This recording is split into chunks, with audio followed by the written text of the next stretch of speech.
ایک صحابی رضی اللہ تعالی عنہ نے حضور صلی اللہ علیہ وآلہ وسلم سے کہا، میری بیوی میں یہ عیب ہے، اس عورت کو فوری طلاق دے دو۔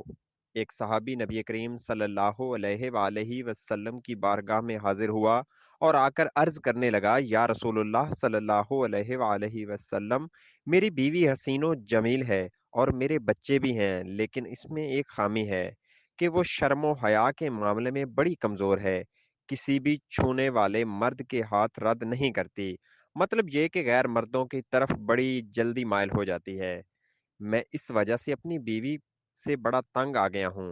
نبی کریم صلی اللہ علیہ وآلہ وسلم نے اس صحابی سے فرمایا، تمہارے لیے بہتر یہ ہے کہ اپنی بیوی کو طلاق دے دو۔ وہ صحابی عرض کرنے لگے، نبی کریم صلی اللہ علیہ وآلہ وسلم، اگر میں اپنی بیوی کو طلاق دے دوں تو میرے بچے برباد ہو جائیں گے۔ تو نبی کریم نے ارشاد فرمایا، تیرے لیے یہی بہتر ہے کہ صبر کر۔ فرمایا، دیندار عورت دین کے معاملے میں شوہر کی مدد کیا کرتی ہے۔ اگر عورت دیندار نہیں ہو تو اپنے شوہر کو دین سے غافل بھی کرے گی اور ننگو آر کا باعث بھی بنے گی۔ نبی کریم صلی اللہ علیہ وآلہ وسلم نے ارشاد فرمایا کہ دیندار عورت سے نکاح کرو۔ جو دیندار عورت سے نکاح کرے گا اللہ تعالیٰ اس کے نکاح میں برکت عطا فرمائے۔ حضرت ابو ہریرہ رضی اللہ تعالیٰ عنہ روایت کرتے ہیں، نبی کریم صلی اللہ علیہ وآلہ وسلم نے ارشاد فرمایا، کسی عورت سے چار وجوہات کی بنا پر نکاح کیا جا سکتا ہے: اس کے مال و دولت کی وجہ سے، حسب و نسب کی وجہ سے، حسن و جمال کی وجہ سے، اور دین کی وجہ سے۔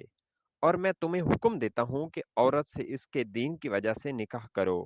اگر تم ایسا کرو گے تو تم کامیابی حاصل کرو گے۔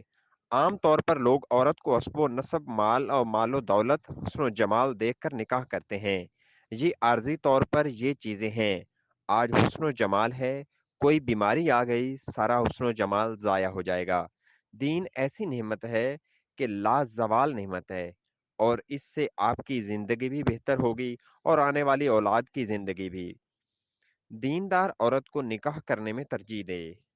اگر آپ کو ہماری ویڈیوز اچھی لگی ہیں تو پلیز شیئر کریں اور ہمارا چینل سبسکرائب کر کے بیل آئیکن کو پریس کریں۔